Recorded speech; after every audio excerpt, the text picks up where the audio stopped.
And 30 seconds, so I'm not going to do it in 30 seconds. But I'd like to thank everybody for coming today. Distinguished guests. Senator Carver, thank you for getting my medal for me. I don't know really what to say. You guys in the back here the guys that work for me said I could stand here and talk forever. But, what I really want to say is thank you so much for the veterans. God bless you. This is way overdue. We got a beautiful memorial here to honor R26. And God bless the families that are here today. I'm so sorry that you've lost your families, but when I took over being the chapter president, we didn't have nothing for the guys that died here. And I said, you know, we got to have something for the 26 that died. There's nothing here in Kent County or even Dover to say, God bless you for dying for us.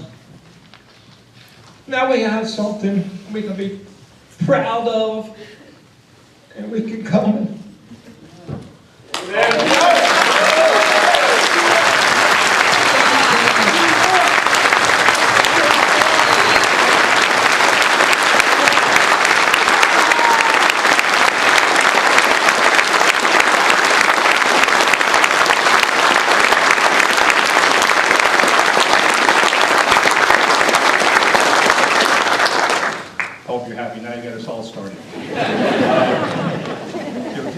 and salesman here, they're going to make a lot of money. Somebody that also Joe's up here to introduce is Joe has a very, very, very high regard for nurses. In fact, it was his intervention, and we hope that you will look at that on the way out because it's unveiled. That beautiful, beautiful memorial. There's inscriptions on both sides, and one of them in the lower left-hand corner is to honor the nurses, one of whom saved his life.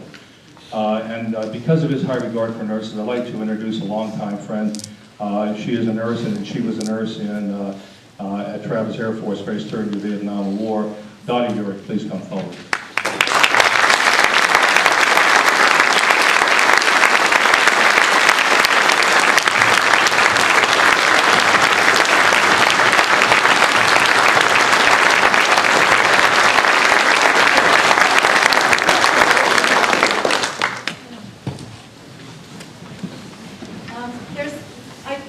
I'm truly humbled to be following this cadre of excellence, but kind of on the lighter side, nurses did a lot. And they're sometimes recognized and sometimes not. But in 1968, a lot was going on, and I was at the Casualty Staging Unit at Travis Air Force Base, receiving those men that General Willey was talking about, the WIAs, wounded in action.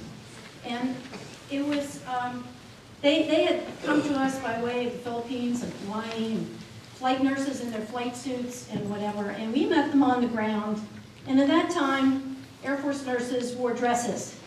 Remember the pointy sleeves and the nurses' shoes? That's what we did. And it just never occurred to me that people would so appreciate seeing our legs. It was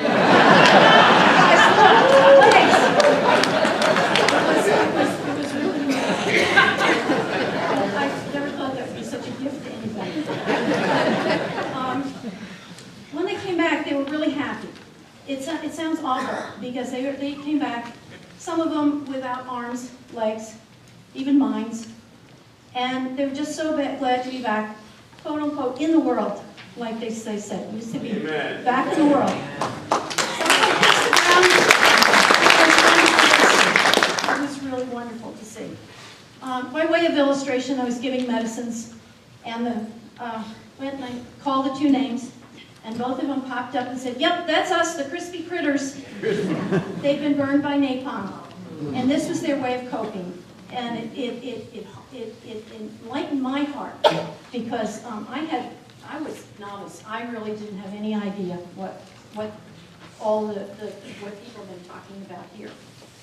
But no matter what the condition, it was very important for them to be back, and we were appreciated. I didn't realize that impact of that appreciation until years later, marching down the streets of Washington, D.C. to the Women's Memorial dedication. Those streets were lined with men clapping and cheering their thanks for all we did at the time, and I've seen so many around, here that were just like those guys there. I thought I was just performing the duties of my profession in the military. I didn't have any idea that would have so touched those men and made such a difference. I really didn't. I was just doing my job. I'm truly a grateful, very grateful nurse to have served when I did. The monument will affirm all the rest of us who are grateful to whatever degree their experience dictates. I'm glad to have been there, and I'm glad everybody else is here to celebrate that.